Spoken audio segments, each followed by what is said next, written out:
나오는 물음과 또 설교의 제목 가운데 하나가 어떻게 살아야 하는가입니다. 저는 그것이 저에게 늘 과제이기도 하고 또 궁금한 것이기도 합니다. 제가 지난 수요일까지 휴가 시간을 잘 가졌습니다. 운전 시간을 빼고는 거의 집에 있었던 것 같습니다. 그리고 집에 있으니까 그래도 습관적으로 이제 교회를 예배당을 둘러보고 이곳저곳 살펴보고 그렇게 합니다. 습관적으로 교회를 둘러보다가 이쪽 앞에 강단 벽 쪽에 누수 흔적이 있는 것을 보게 됐어요. 누수 없었는데 웬일이지? 그런 생각이 들었습니다. 그리고 이 텍스를 뜯어서 안에를 이렇게 살펴봤는데 지붕하고 이 철제하고 이렇게 박아놓은 피스가 있습니다. 그쪽으로 물이 들어왔을 확률이 굉장히 크다는 생각이 들었어요. 다시 텍스를 닫고 지붕에 올라갔습니다. 지붕에 올라가서 보니까 텍스에 피스를 박아놓은 곳은 전부 다 실리콘을 쏴가지고 다 마감을 해놨단 말이에요. 이상하다. 들어갈 데가 없는데 왜 누수가 됐을까? 그래서 이렇게 사방을 이렇게 둘러보다가 한번 그 실리콘을 이렇게 만져봤습니다. 그랬더니 오랜 시간 더위와 추위에 이게 늘어났다 줄어들었다 이렇게 움직이면서 실리콘하고 지붕하고 이게 떨어진 거예요. 그러니까 그 사이로 물이 들어가서 물이 흘러 들어온 겁니다. 참 희한하죠. 나사구멍 하나가 있어도요, 물은 신기합니다. 거기를 찾아 들어와서 물이 떨어져요. 참 놀랍습니다. 그래서 실리콘을 다 뜯어내고 거기다 다시 실리콘을 쏴서 막았습니다. 그리고 또 한 일이 뭐냐면 저는 이제 새벽기도 휴가 기간 동안 안 했습니다. 휴가 기간 동안 새벽기도 안 했는데 새벽에 한번 잠깐 내려와 봤습니다. 5시 반쯤 한번 슬쩍 내려와서 이렇게 안을 들여다봤습니다. 그랬더니 저만 빼고 새벽에 나오는 분들이 다 나와서 기도하고 있더라고요. 제가 그 모습을 보고 슬쩍 다시 사라졌습니다. 그러면서 생각이 좀 들었습니다. 목사로 산다는 것은 신앙이 삶이기도 하지만 일이 되기도 하는 겁니다. 참 희한한 겁니다. 신앙이라는 것이 삶이 되기도 하지만 일이 되기도 하는 것이 목사예요. 그런데 어느 것이 삶이고 어느 것이 일인지 저도 잘 구분을 못하겠어요. 제가 지금 설교하는 것이 제 신앙의 삶인지 일인지, 삶이기도 하면서 일이에요. 그러다 그날 깨달았습니다. 내 삶에서 일이 멈춰졌을 때 같이 멈춰지는 것이 일입니다. 예배하고 기도하고 그것이 물론 제 삶이죠. 그러나 목사인 저에게는 삶이기도 했지만 일이 멈춰지니까 같이 멈춰지더라고요. 그러니까 일이었을 때가 더 많은 거죠. 그런데 신앙의 삶인 사람은요, 일이 아니기 때문에 계속 그냥 삶으로 가는 거예요. 제가 나오든 나오지 않든 본인의 삶을, 신앙의 삶을 사는 거죠. 제가 그때 많이 깨달았습니다. 성도들이 목사보다 더 훌륭하다, 그렇게 깨달았습니다. 늘 생각하는 거지만 더 진실하고 더 아름답습니다. 여러분의 신앙이. 진짜입니다.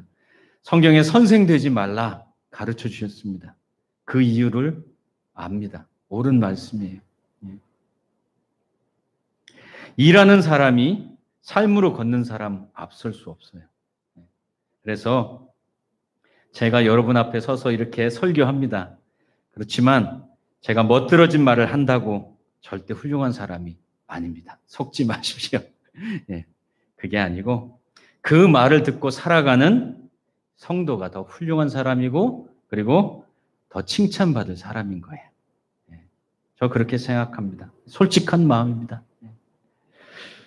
그런 생각 중에 요한 2서 말씀을 계속 보게 됐습니다. 그리고 이 말씀이 또 새롭게 다가오대요. 어떻게 살아야 하는가? 신앙을 사는 방식이 무엇인가를 다시 배우게 됩니다. 우리 8절 말씀에 보면 이렇게 되어 있습니다. 8절에 여러분은 스스로 삼가서 우리가 수고하여 맺은 열매를 잃지 않고 충분히 포상을 받을 수 있도록 하십시오. 이렇게 되어 있습니다. 온전한 상을 받으라. 개역개정은 그렇게 되어 있습니다. 자, 그런데 여기서 중요한 것은 스스로 삼가하는 삶을 살아야 된다. 그 말이에요. 삼가한다는 것은 조심한다, 아니면 어느 순간 멈춘다, 그런 거 아니겠습니까? 왜 삼가하면서 살아야 되느냐? 첫째는 수고로 맺은 열매, 그것을 잃지 않으려면, 여러분 열심히 일했는데 삼가하지 않으면 홀랑 죽어버립니다. 농사 짓는 분들 더 잘 아실 거예요. 잘했는데, 여름 내내 잘했는데 좀 더 좋은 열매 맺으려고 거름인가요? 비료인가 확정 주면 홀랑 죽어버리지 않습니까? 타 죽죠. 또 잘 자라고 있는 화분에다 잘 자라라고 또 물을 또 잔뜩 주면 또 뿌리가 썩어서 죽죠. 삼가하는 것. 두 번째는 온전한 상, 충분한 포상이라고 되어 있는데 그것을 받으려면 스스로 삼가해라. 그렇게 되어 있습니다. 이 스스로 삼가하라는 말을 9절에서는 이렇게 바꿔서 얘기합니다. 지나치게 나가지 않도록. 그렇죠. 9절에 같은 말이에요. 스스로 삼가하다, 그리고 지나치게 나가지 않아라. 이게 같은 말입니다. 우리 속담에도 넘치는 것이 부족한 것만 못하다, 그런 말이 있습니다. 정말 맞는 말입니다. 약간 부족한 게 낫지 넘쳐버리면은요, 아이고 그거 참 치우기도 힘듭니다. 우유 따르다가 조금 부족한 게 낫지 홀랑 넘쳐버리면 그거 닦아야지 비린내 나지, 수고가 더 많아지는 거죠. 오늘 이 말씀은 분명히 영지주의자들에 대한 이야기예요. 그들에 대한 경고가 분명한데, 근데 요한의 이 말이 굉장히 냉정합니다. 10절에 보면 그 사람들 집에 받아들이지도 말고 인사도 하지 말고 그들과 함께 있는 것 자체가 한패가 되는 거다. 뭐 이런 식으로 요한이 얘기를 하고 있는 겁니다. 참 냉정하게 얘기한다. 그런 생각이 들었습니다. 저희 큰아들 소개했습니다.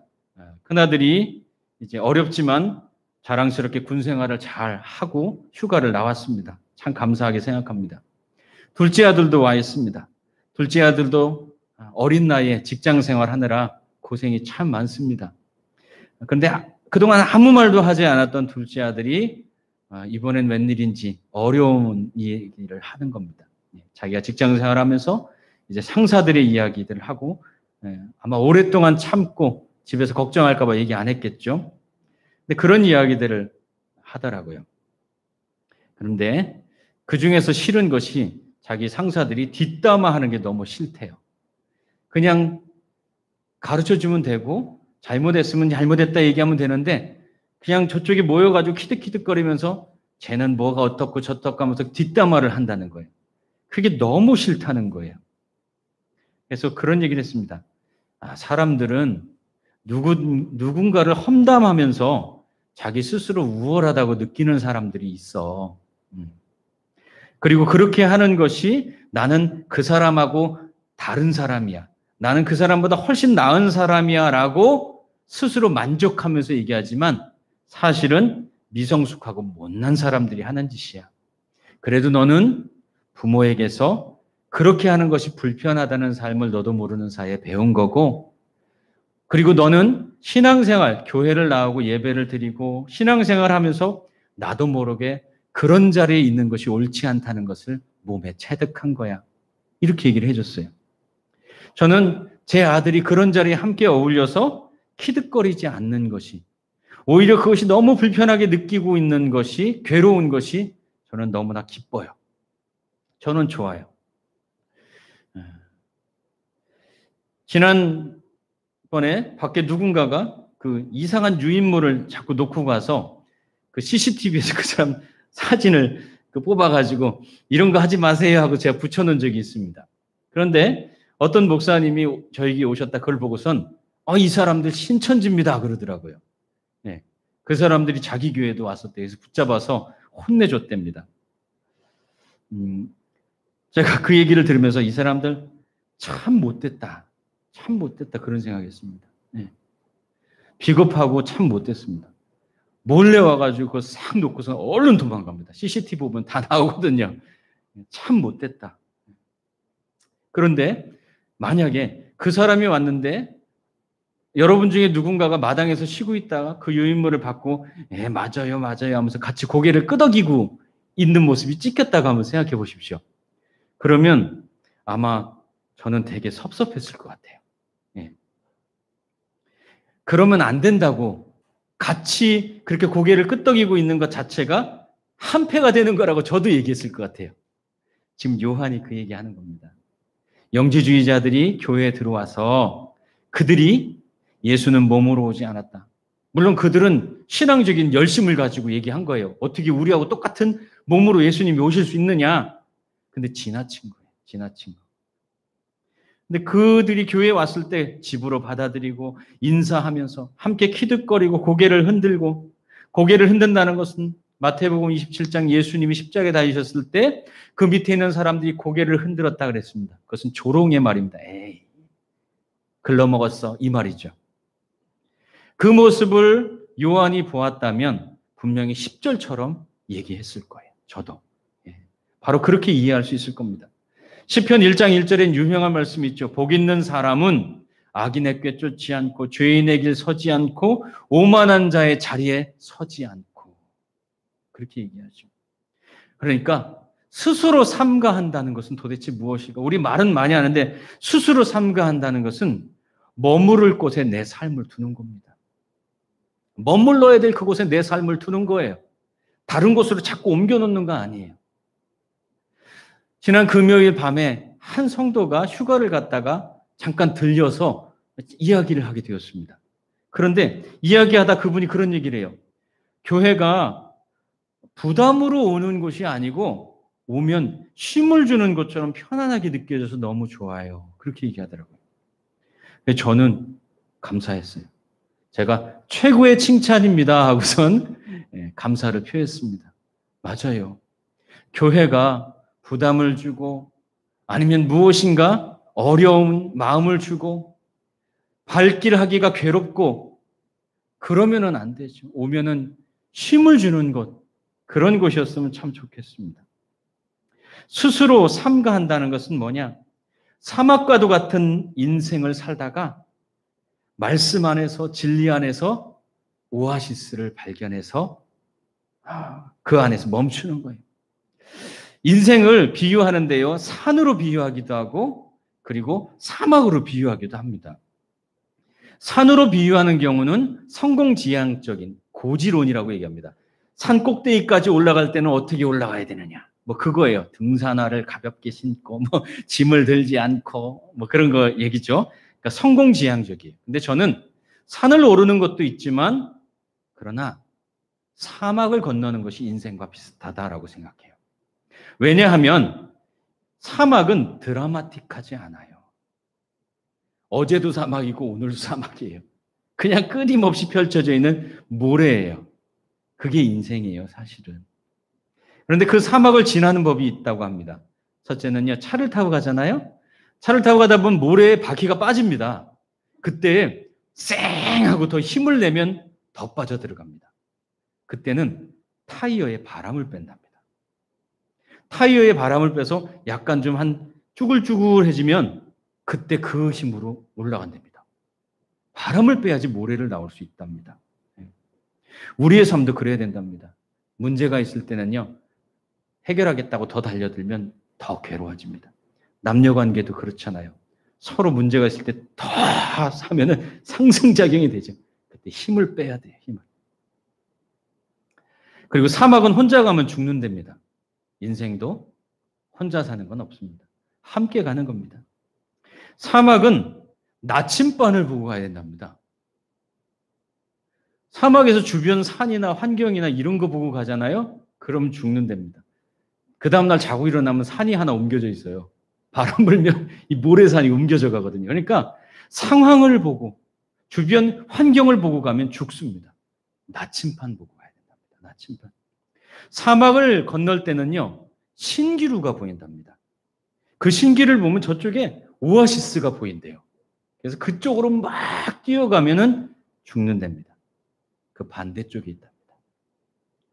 거울처럼 비추는 거라고 얘기를 합니다. 신기류에 미혹되면 오아시스 반대쪽으로 가다가 죽게 된답니다. 스스로 삼간다는 것은 뭐냐면요. 욕심과 욕망의 미혹에서, 거짓과 속임수의 미혹에서, 힘으로, 강제로, 그것으로 내 뜻으로 무엇인가를 해결해 보겠다는 착각과 의혹, 그런 미혹 반대쪽에 서는 것이 스스로 삼가는 거예요. 우리가 문제 있을 때 왜 기도의 자리에 나온 줄 아세요? 내 힘을 빼는 거예요. 내 생각과 내 마음과 내 분노와 내 판단을 주님 앞에 내려놓았을 때 힘이 빠져요. 그때 성경은 안심하게 되었다. 그렇게 되어 있습니다. 표현이.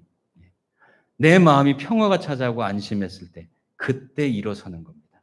그래야지 그때 문제가 해결돼요. 그래서 신앙은 환경을 보고 가는 게 아니에요. 나침판 보고 가는 거예요. 신앙의 나침판이 무엇입니까? 예수 그리스도예요. 표대라고도 얘기를 하죠. 예수라는 나침판을 보고 가는 겁니다. 삼가하는 삶, 스스로 삼가하는 것은 바로 예수라는 나침판을 보고 살아가는 삶이에요. 두 번째, 그럼 지나치지 않는 것은 무엇인가? 9절에 이렇게 되어 있습니다. 지나치게 나가서 그리스도의 가르침 안에 머물러 있지 아니하는 사람은 누구든지 하나님을 모시고 있지 않는 사람이다. 그렇게 되어 있습니다. 그러니까 여기서 딱 멈춰야 되는데 너무 세게 뛰어가지고 그냥 휙 지나간 거예요. 지나치면 소용없다 이 말입니다. 지나치지 말래요. 그래서 9절에 그리스도의 가르침과 교훈 안에 거하지 않는 사람은 하나님을 모시지 않은 사람이다. 그렇게 얘기를 합니다. 지나친 사람이라고 하죠. 이 지나쳤다라는 말을 다른 단어로 표현하면 열심이라고 말합니다. 그렇죠? 지나치다는 말은 열심이에요. 이 열심을 최우선으로 내세우는 대표적인 신앙이 뭐냐면 율법주의입니다. 율법주의에서 가장 큰 미덕은 열심인데 그 열심의 수렁에 빠지면 정말 그 삶이 자꾸 무거운 짐이 얹어지는 것처럼 고통스러워집니다.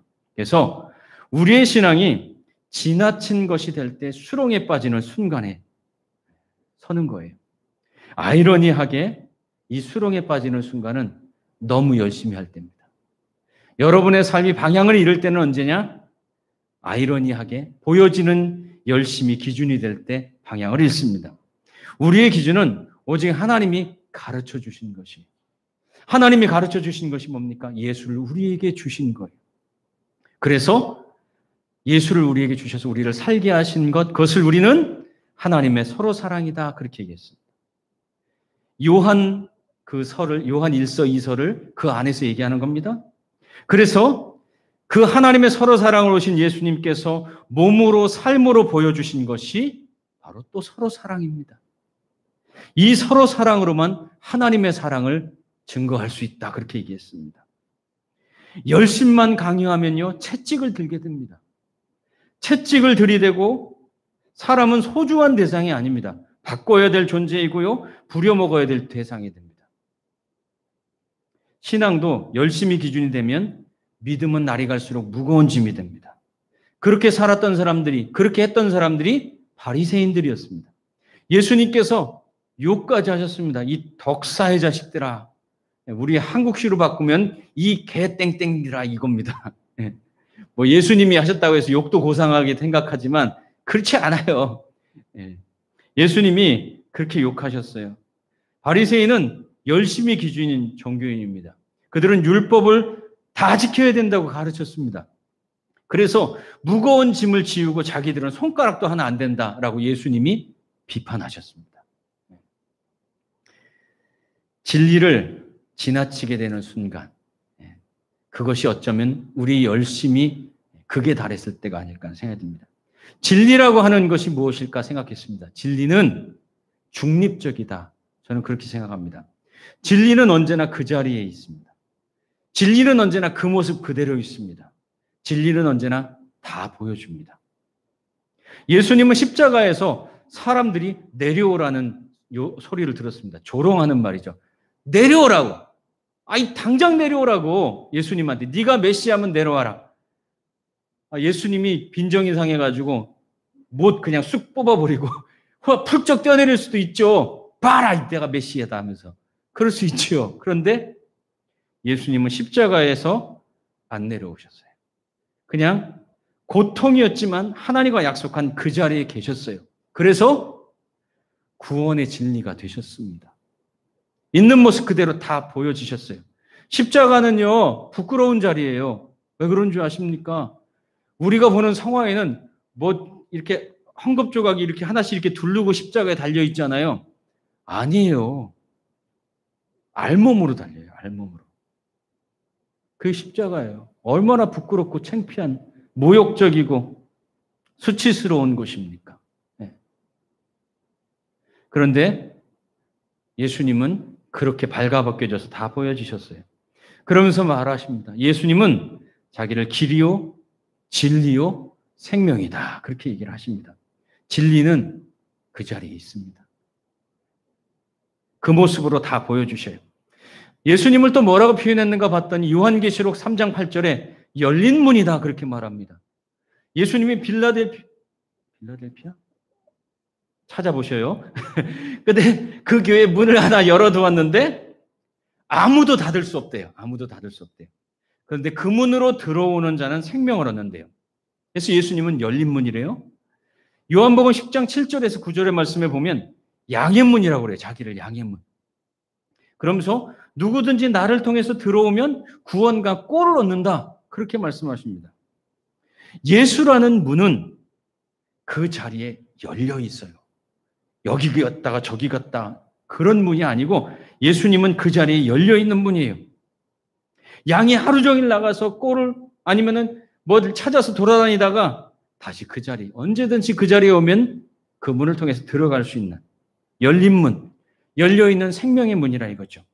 그래서 예수는 지나쳐서 우리를 미혹하려고 하는 신천지하고 달라요. 억지로 제발 믿어달라고 구걸하는 것도 아니에요.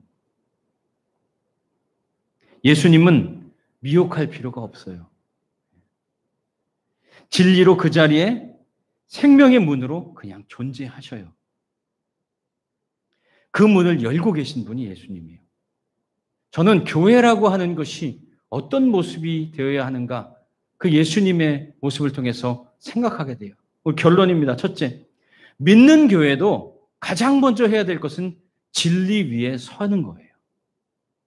교회가 열심히 있고 뭔가 프로젝트를 하고 뭔가 열심히 최선을 물론 그런 것도 필요하겠지만 있을 수 있겠지만 그러나 그것보다 더 중요한 것은 믿음의 교회는 진리 위에 서는 거예요. 여러분이 진리 위에 서고 사는 거예요. 진리이신 예수님을 나치판 삼고 한 사람 한 사람이 살아가는 거예요. 비록 목사는 삶과 일이 잘 구분되지 않는 애매한 그런 모습이지만 여러분들은 삶으로 살잖아요. 그래서 제가 존경하잖아요. 그런데 무슨 교회에서 아니면 목사님이 정치활동하고 그러면 욕먹는 거예요. 교회가. 진리는 예수님의 가르침 안에 머무르고 그 진리를 보여주면 돼요. 교회는 세상이 어떤 모습으로 있든지 진리를 보여주는 모습으로 서 있으면 돼요. 그것이면 충분해요. 두 번째, 예수님께서 가르쳐 주신 진리는 무엇입니까? 하나님 사랑이잖아요. 그럼 그 하나님 사랑은 어떻게 살아갑니까? 서로 사랑이래잖아요. 제가 귀가 따갑도록 저 스스로에게 얘기하고 여러분에게 얘기하는 거예요. 여러분이 하나님 사랑하는지 안 사랑하는지 어떻게 알 수 있느냐? 서로 사랑이라는 말 앞에 서면 돼요. 그러면 그것으로 하나님 사랑으로 살고 있는지 알 수 있어요. 이것을 실천하는 것이 교회가 서는 진리예요. 그것 위에 서지 않고 다른 것 위에 서니까 세상이 손가락질하고 소금이 맛을 잃었다고 조롱하는 거죠. 여러분 진리 위에 서시길 바랍니다. 그것이 뭡니까? 서로 사랑이에요. 그게 하나님 사랑이래요. 그래서 세 번째, 서로 사랑은 소중히 여기는 거예요. 가르치려 드는 거 아니에요. 들어주는 거예요. 얘기하다 보면 딴 소리 하는 사람도 있어요. 얘기했는데 딴 소리예요. 그것은 뭐냐면 잘 안 듣는 거예요. 안 들으면 딴 소리 하는 겁니다. 잘 못 들었으면 다시 물어야 돼요. 다시 한번 얘기해 주세요라고 물어야 돼요. 서로 사랑은 그렇게 들어주는 거예요. 집중하는 거죠. 내가 생각하는 것 가지고 설득하려는 것이 아니라 그가 무슨 얘기를 하고 있는지 먼저 들어주는 거예요. 그게 하나님 사랑이에요. 그게 하나님 사랑이에요. 우리가 나침판을 보고 반대쪽으로 서면 안 돼요. 나침판을 보니까요, 이게 두 방향이더라고요. 하나는 빨간색이고 하나는 검정색이더라고요. 근데 그 방향 반대쪽으로 가면은 아주 곤란해요. 아니에요. 나침반을 보되 옳은 방향을 향해 서야 돼요. 그 기준이 뭐냐? 예수님을 향해서 서는 건데 내가 예수님을 향해 섰는지 어떻게 알 수 있느냐? 어느 쪽이 빨간 쪽이고 어느 쪽이 검은 쪽인지 어떻게 알 수 있느냐? 서로 사랑이래요. 성경은 클리어해요. 단순해요. 그거 기준 삼아서 하나님 사랑 보라는 거예요. 요한만 그렇게 얘기했나요? 바울도 그렇게 얘기했네요. 고린도전서 13장 읽어보시면 알잖아요. 사랑은 언제나 오래 참고 쭉 얘기하다가 뭐 방언 은사 있고 뭐 어떤 게 많이 있어도 사랑 없으면 울리는 꽹가리고 다 소용없고. 서로 사랑은 무엇입니까? 서로 사랑은 당신은 나한테 소중한 사람이에요. 이 마음이에요. 당신은 나한테 소중한 사람이에요. 어느 순간 그 사람이 소중하게 느껴지지 않으면 서로 사랑이 멈춘 거예요. 그러면 다시 하나님 앞에 나가세요. 하나님 앞에 나가세요. 하나님, 제가 빨간 쪽으로 가야 되는데 검정 쪽으로 돌아선 것 같습니다. 우리가 옳은 방향을 향해 서 있다는 기준이 바로 이 하나님 사랑, 서로 사랑입니다. 요한 2서까지 요한은 똑같은